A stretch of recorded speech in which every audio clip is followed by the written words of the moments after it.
Hey everyone, so today I am going to review my bike. इसको मैं mountains पे भी लेकर गया हूँ, इसको मैंने हाईवेज़ पे भी चलाया है, जो कि मैंने अब से लगभग 2-3 महीने पहले परचेज़ करी थी। एंड इस बाइक पे मेरे 3000 किलोमीटर्स कंप्लीट हो गए हैं और बहुत ज़्यादा डिफरेंट कंडीशंस, डिफरेंट रोड्स पे मैंने चलाया है इसको। स्नो में भी हमने चलाया है इसको। मैं इसको तुंगनाथ, चंचला कवर करा है मैंने इस सेम बाइक पे। So now I think it's good time to talk about the pros and cons about the bike. So one by one करके मैं आपको बताता हूँ एक्चुअली इस बाइक में कॉन्स क्या हैं एंड प्रोज क्या हैं। एंड अपार्ट फ्रॉम दिस मैंने इसके अंदर काफ़ी सारी चीज़ें आफ्टर मार्केट भी लगाई हैं, जो कि आई थिंक काफ़ी सारी चीज़ें तो ऐसी हैं जो कि बहुत ज़्यादा ज़रूरी हैं। अगर आप ये बाइक परचेज़ कर रहे हैं या कोई और सी भी कर रहे हैं, सो आपको वो लगानी चाहिए। So one by one discuss करते हैं एक एक चीज़ के बारे में। तो सबसे पहला जो प्रोज़ है इस बाइक का वो है इसकी फ्यूल इकोनॉमी। अगर मैं बात करूं मतलब सिटी में, सो इजीली आपको 30 का माइलेज मिल जाएगा एंड हाईवे पे इजीली आपको ये 37 और 38 का माइलेज दे देगी। सेकंड, अगर हम प्रोज़ की बात करें सो वो है इसकी रिलायबिलिटी। बहुत ज़्यादा ख़र्चा नहीं मांगती। अभी तो वैसे इतनी ज़्यादा मैंने चलाई भी नहीं है, बट अगर मैं बात करूं पार्ट्स की, तो पार्ट्स भी इसके बहुत ज़्यादा एक्सपेंसिव नहीं है और इजीली आपको मिल भी जाएंगे पार्ट सारे। एंड बहुत ही एक तरीके से बोलूँ तो मैं रिलायबल बाइक है, ज़्यादा कोई एक्सपेंस है नहीं इसका। थर्ड प्रोज है इसका, आप इजीली इस पर 100 पे क्रूज़ कर सकते हैं।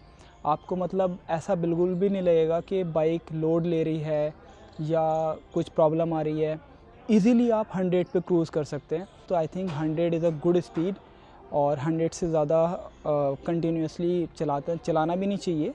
और बहुत कम लोग होंगे जो 100 से ज़्यादा चलाते हैं रेगुलरली। जब आप एक लंबे टूर पे जाते हैं तो 100 इज़ अ गुड स्पीड और 100 पे आप इजीली क्रूज़ कर सकते हैं इसमें विदाउट एनी हसल। उसके बाद अगर हम बात करें नेक्स्ट इसके प्रोस की, सो इसके जो टायर की ग्रिप है वो एक्चुअली में मुझे बहुत अच्छी लगी।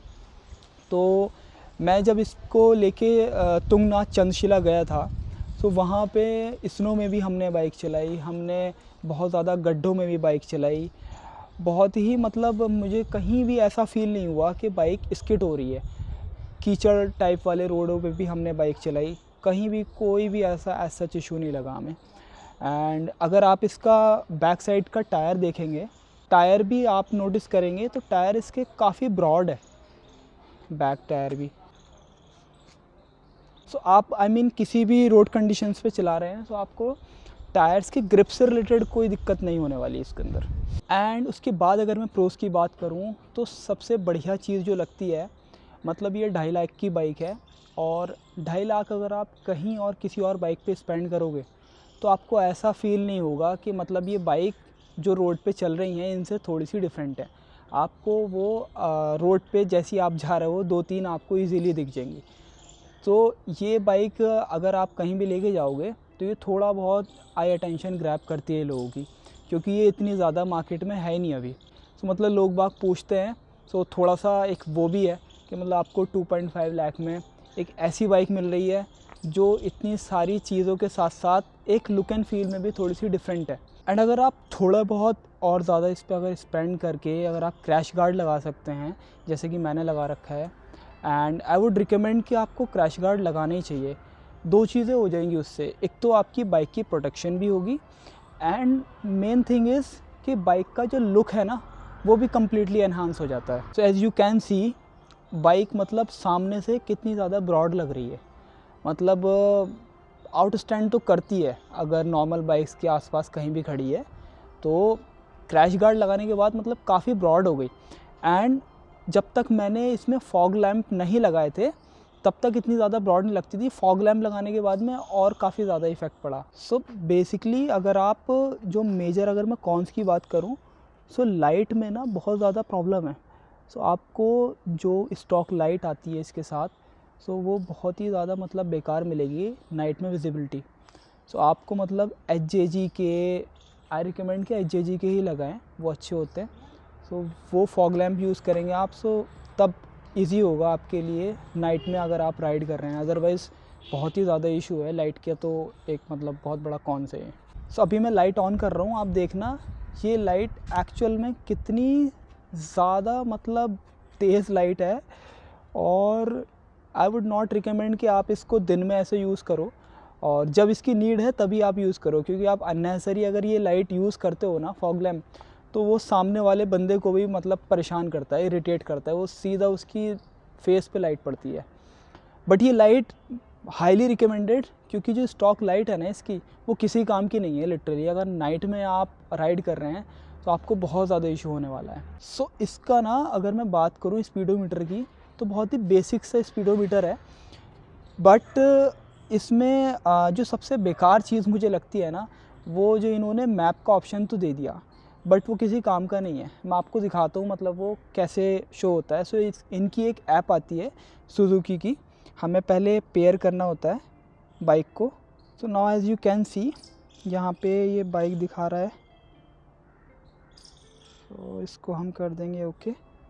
अपनी बाइक यहाँ पे कनेक्ट हो गई है। सो अभी क्या है, अब जैसे कि लेट्स से मुझे मैप लगाना है, मैं इसी ऐप के अंदर जाऊँगा, दैन लोकेशन डालूँगा, then let's say if I put footing owl,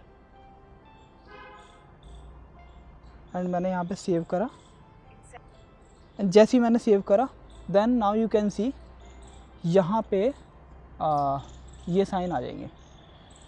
but ये प्रॉब्लम क्या है ना, अब इस मैप के साथ में अगर आप सिटी में जैसे राइड कर रहे हो तो आपको बहुत ही ज़्यादा प्रॉब्लम होगी। मतलब इसने तो लेफ़्ट साइड दिखा दिया, बट मे बी वो रास्ता आगे से आपको कहीं और जाना था। मतलब ये ना एक्चुअली बहुत ज़्यादा इरिटेट करता है ये वाला मैप। तो आपको ना मतलब मैप के लिए अलग से ही आपको मोबाइल होल्डर लगाना पड़ेगा, तो ये किसी काम का नहीं है। बाकी कॉल्स वगैरह अगर आपकी आ रही है, एंड अगर आपके मैसेज वगैरह आ रहे हैं, तो उसकी नोटिफिकेशन यहाँ पे आ जाएगी। बाकी स्पीडोमीटर में अगर मैं बोलूँ तो इतना ज़्यादा कुछ है नहीं। टाइम आपको दिखा देता है, दैन आपका फ्यूल, दैन गियर, दैन ये अपना ट्रिप। बहुत ज़्यादा बेसिक सिंपल सा है, कुछ इतना है नहीं इसमें। इसको सुजुकी अगर चाहती तो इसको और बेटर बना सकती थी। नेक्स्ट अगर मैं कॉन्स की बात करूं तो वो है इसकी विंडशील्ड। जो स्टॉक विंडशील्ड आती है इसके साथ में, वो मतलब इतनी ज़्यादा कंफर्टेबल नहीं है। अगर आप हाईवे पे चलाओगे तो आपको एयर ड्रैग बहुत ज़्यादा फील होगा।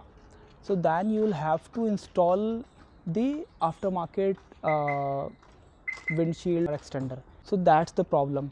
But point is कि in case if you are short, so you can only put this. But अगर आपकी हाइट थोड़ी सी ज़्यादा है तो तब तो और भी ज़्यादा प्रॉब्लम होने वाली है। नेक्स्ट अगर हम कॉन्स की बात करें, सो वो मैं बोलूँगा इसकी सीट की जो कुशनिंग है ना, वो बहुत ही ज़्यादा ख़राब है। सो एक्चुअली ये जो सीट है, ये मैंने आफ्टर मार्केट कुशनिंग लगवाई हुई है इसके ऊपर, एंड ये स्टॉक है जो कि बाइक के साथ में आती है। आप देख सकते हो इसमें एंड इसके अंदर कितना फ़र्क है। मतलब अगर आप 100 किलोमीटर या उससे ज़्यादा जा रहे हो तो बहुत ही ज़्यादा आपके बम में पेन हो जाएगा बढ़िया वाला। सो ये एक्चुअली जो स्टॉक बाइक आती है उसकी सीट हाइट कंपनी से जो आती है वो आती है 835 mm। उसमें हम एडजस्ट करा के उसको 820 mm तक कर सकते हैं डाउन। बट उसके बाद भी प्रॉब्लम आती है, क्योंकि अगर मैं बताऊं आपको, ये मैंने ऑलरेडी डाउन कराई हुई है मैक्सिमम जितनी हो सकती थी, तो अभी ये 820 mm पे है। एंड उसके बाद में फिर हमने जब सीट ये कुशनिंग वगैरह ऐड कराई तो वापस से जितनी डाउन हुई थी वो फिर से उतनी हो गई। तो अगर आपकी हाइट शॉर्ट है तो आपको पक्का प्रॉब्लम होने वाली है। मेरी हाइट 5'5" है और मैं आपको बैठ के दिखाऊंगा। मतलब चला तो लोगे आप, चलाने में तो ऐसी कोई इशू नहीं आएगा, बट प्रॉब्लम वहाँ पे आती है जहाँ पे मतलब आप कहीं पे रुके एंड वहाँ पे साइड में कोई गड्ढा आ गया, आपको पैर टिकाने पड़ गए, तो उस कंडीशन में इशू है। कहीं पे आपको बैक करनी पड़ गई और ये फुल्ली लोडेड है तो वहाँ पे प्रॉब्लम है। तो सीट का तो है थोड़ा सा। तो मैंने ये सैडल स्टे लगवाए थे, और इसको लगाने का ऑफ कोर्स रीज़न यही था कि मैंने सैडल बैग भी परचेज़ किए थे इसके लिए। अगर मैं सैडल बैग परचेज़ भी नहीं करता तो उसके साथ साथ तब भी आई रिकमेंड कि आप सैडल स्टे लगाएं। रीज़न बिहाइंड, एक तो बाइक की लुक एनहांस हो जाती है, और साइड बाय साइड एक थोड़ा सा ये भी रहता है कि अगर बाइक गिरती है तो सेफ़ रहती है। थर्ड जो मुझे थोड़ा बहुत इसका कॉन्स लगा, जब आप बाइक चलाते हो तो आपको थोड़ा सा झुकना पड़ेगा अगर आपके हाइट इतनी ज़्यादा नहीं है। तो उसके लिए मैंने after market handle bar riser लगवाए थे मोटो वॉल्फ के, और जैसे कि आप देख सकते हो बहुत ही मतलब अच्छी क्वालिटी के प्रोडक्ट हैं इनके। इतना मैंने एक्सपेक्ट नहीं करा था जितनी अच्छी क्वालिटी इनके प्रोडक्ट की निकली। सेम मैंने एक ये इंस्टॉल कराया था आपका स्टैंड एक्सटेंडर, एंड ये भी बहुत ही अच्छी क्वालिटी का था। ये था लेजेंडरी कस्टम का। तो ये भी बहुत सही चीज़ है अगर आप मतलब कहीं जा रहे हो पहाड़ों पे इधर उधर, आप बाइक अगर ज़्यादा हैवी लोडेड होती है तो इशू नहीं होता। तो और भी मैंने काफ़ी सारी छोटी छोटी चीज़ें इंस्टॉल कराई थी, जैसे कि ये आपका कैप था एंड एक ये था, एंड उसके बाद में हज़ार्ड लाइट मैंने लगवाई थी, देन दिस वन। उसके बाद ये फॉग लैम्प का बटन है। ये छोटी छोटी चीज़ें थी। उसके अलावा एक ये मैंने इंस्टॉल कराया था जिसमें मोबाइल माउंट होता है। ये टेप एक्चुअली मैंने अभी लगा रखी है बट इसको भी मैं हटा दूँगा। तो यहाँ पे मैंने बोवो का मोबाइल होल्डर लगाया था, अभी वो है नहीं लगा हुआ। सो आप जब जा रहे हो तो लगा लो, अदरवाइज़ ये तो फिक्स ही रहता है। ये बोवो के मोबाइल होल्डर के साथ आया था एंड ये मैंने अलग से परचेज़ किया था। और उसके अलावा अगर मैं बात करूं और लोडिंग से मैंने क्या लगाया था, एक ये लगा हुआ है, ये आप देख रहे होंगे। तो ये बेसिकली जेरी कैन्स के लिए है। जेरी कैन्स भी मैंने परचेज़ करी थी। और उसके अलावा छोटी छोटी चीज़ों में एक जैसे ये है। सो मतलब कि ये चीज़ें ना छोटी छोटी होती हैं बट काफ़ी मतलब आपको बेनिफिट रहेगा इनसे। जैसे कि ये है सिंपल एक छोटी सी 100 या 200 रुपये का आइटम है, और जब आप बाइक चलाते हो तो आपके शूज़ भी प्रोटेक्ट रहते हैं और मतलब बहुत ही कन्वीनियंट रहता है इससे। उसके अलावा एक मैंने टैंक पैड लगवाया था, और ये भी अच्छी क्वालिटी का ब्रांडेड कंपनी का ही था। जेरी कैन से एक बार लग जाती हैं एंड यहाँ पे सैडल बैग लग जाते हैं। उसके बाद में लुक आता है बाइक का, मतलब प्रॉपर एडवेंचर लुक आता है। सो उसकी वीडियोस मेरे पास पड़ी होंगी, वो भी मैं डाल दूँगा, तो आपको पता लग जाएगा एक्चुअल में बाइक फुल्ली लोड होने के बाद में कैसी लगती है ये। सो ये था बेसिकली रिव्यू। और अगर मैं बोलूँ मार्केट में 2.5 लाख में जो भी बाइक्स आती हैं, so if I compare from all of those, so एक ये अच्छी बाइक है, आप इसको कंसिडर कर सकते हैं बिल्कुल। अगर मतलब आपको टूरिंग भी करनी है और थोड़ा बहुत आपको सिटी में भी राइड करनी है तो इजीली कर सकते हैं। फ्यूल इकोनॉमी भी है, मतलब प्रैक्टिकल बाइक है बहुत ज़्यादा। आप टूरिंग भी कर लो इजीली, आप सिटी में भी चला लो, एवरेज भी अच्छा है, सारी चीज़ें हैं, और ऑफ कोर्स आई कैची भी है इन सब के साथ साथ, वो एक बहुत अच्छी चीज़ है। तो बेसिकली यही था एक छोटा सा ओनरशिप रिव्यू, जितना ही मैंने एक्सपीरियंस करा इस बाइक के बारे में। तो आई होप आपको कहीं ना कहीं थोड़ी बहुत हेल्प मिलेगी इससे, जो लोग चाहते हैं कि फ्यूचर में प्लान कर रहे हैं ये बाइक परचेज़ करने का। एट द एंड मैं एक चीज़ ज़रूर बोलना चाहूँगा, जो भी लोग हैं जो बाइक राइड करते हैं, आप अगर राइडिंग पे पैसे लगा रहे हो, अपनी बाइक पे पैसा लगा रहे हो, तो जो भी आप गियर्स परचेज़ कर रहे हो ना, उस पर आप बिल्कुल भी कॉम्प्रोमाइज़ मत करो। 100% टॉप नॉच गियर्स आप परचेज़ करो। तो मैंने अगर काउंट करूँ तो मैंने ओवरऑल गियर्स जो परचेज़ किए थे अपने लगभग अप्रॉक्सीमेटली 35,000 के मैंने गियर्स परचेज़ किए हैं। वो सेपरेट हैं, उसमें ग्लव्स, नी गार्ड, सारे बिल्कुल टॉप नॉच क्वालिटी के। तो उस पर भी अगर आप बोलोगे तो मैं एक वीडियो बना दूँगा शॉर्ट सी। और उसके अलावा मैं जो शूट करता हूँ अभी रिसेंटली मैंने परचेज़ किया था Insta360 एस प्रो, जो कि लेटेस्ट है एंड मार्केट में अभी है ही नहीं। अगर मैं बोलूँ बहुत कम लोगों के पास है ये, और आई वुड से कि इसकी जो क्वालिटी है ना, लिटरली अमेजिंग क्वालिटी है इसकी। सो अभी रिसेंटली मैंने कश्मीर ट्रिप करी है और उसकी प्रॉपर सीरीज़ आने वाली है, मतलब मज़ा आ जाएगा वो पूरी सीरीज़ देखने के बाद में। वैसे तो वो अनप्लान ट्रिप थी और 2 डेज़ की सिर्फ ट्रिप थी, बट मैंने कोशिश करी उसके अंदर जितने ज़्यादा प्लेसेस में कर सकता था कवर, वो मैंने करें। वो सारा मैंने इसी कैमरे से शूट किया है एंड कैमरा लिटरली एक नंबर का कैमरा है। So see you next one, bye bye.